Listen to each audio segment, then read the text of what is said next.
Next up, Germany's leader Angela Merkel congratulating President-elect Trump with caveats, saying, quote, Germany and America are bound by common values, democracy, freedom, respect for the rule of law, the dignity of each and every person, regardless of their origin, skin color, creed, gender, sexual orientation, or political views. We also have this breaking news. Listen to this. Terrorists who attacked Paris in November of last year, remember that? We have a terrorist, Salah Abdeslam. He was connected to that attack. And he's just admitting to authorities in Europe that he did help at least 10 Islamic State fighters, ISIS fighters, enter into Belgium as, quote, refugees through the Balkan Channel. All 10 coordinated attacks that hit both Paris and later Brussels, leaving 215 people dead and wounding hundreds more.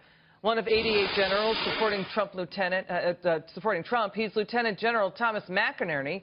He joins me now. General, what are your thoughts on Angela Merkel's comments in light of the breaking news about the jihadis admitting that, yes, there are 10 of them now that were behind the attacks in Europe? I'm embarrassed for her, Liz. That is unbelievable. She must just read the New York Times and doesn't understand what's going on in America and why the American people soundly gave Trump a victory. And that's because of the pathetic economy we've had for the last 8 years, 1.1% average growth, the lowest of any president in our history. He never recognized radical Islam for what it is. He didn't take care of our vets. We have 22 suicides a day in the United States. And there are a litany of other things. Job market, our growth, we're talking together, and 93 million Americans that are not full-time employed. And so that's why America sent a clear signal that they want to change, and I strongly object to Angela Merkel telling us how to run our country when she can't even run her own. You know, General, we have had protests breaking out across the country. The third night of protests expected tonight and through the weekend. It seems missing in the coverage is the fear on the part of voters of renewed terror attacks in the United States. You know, there were a dozen during President Obama's 2 terms. And voters did say in the exit polls, yes, they are concerned about security. What are your thoughts?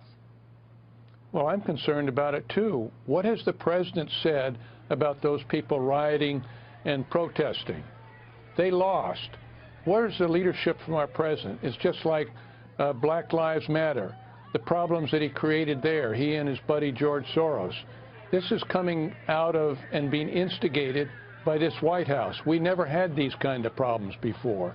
And so I think it's time that this president stand up and take charge. He hasn't for the last 8 years. So you think President Obama should make a statement and say, protesters, stop. You're destroying property. It was a fair election. Donald Trump won. Donald Trump deserves a shot at running the country. Let him do it. What do you think? Spot on. I'd use those exact words, Liz. And where is his leadership? It isn't there.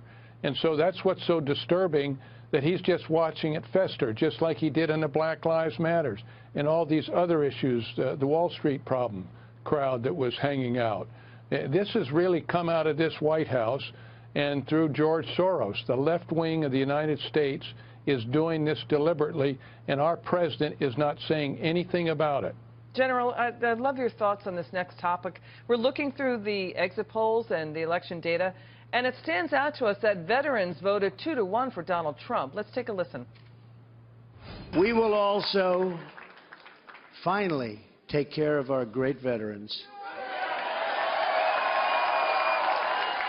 We've been so loyal, and I've gotten to know so many over this 18-month journey. General, veterans really coming out to support Donald Trump in places like Wisconsin, Ohio, Pennsylvania, even Florida. What is your reaction? Well, I'm not surprised. They said it was a 2-to-1 ratio. I would have thought it had been 10-to-1 or even higher. The fact is this president has not, in this administration, has not taken care of the vets. I mentioned previously 22 suicides a day, and the treatment that they're getting in the vet centers has been deplorable. And I really think that, you see, we've unilaterally disarmed our military. We're in very deep trouble globally, our position. You look at the Middle East, it's never been so bad, Liz. And so all those things coupled, too, I would have thought our vets would have been far more aggressive in supporting the president. But 2 to 1 is still a very good number. And they're saying peace through strength. Strengthen our military. General, we're so thrilled you were able to join us today, Veterans Day. I want to thank you and all of your fellow soldiers for your service to our country. You know what? I just want to say this, General. We really appreciate you. Without your protection and the protection of our good men and women in the armed forces for our basic freedoms, we would not be able to have democratic elections like the one that took place this week. Today, the country is reminded of our priorities and the shared bond we have as Americans. From all of us here at Fox, we thank you.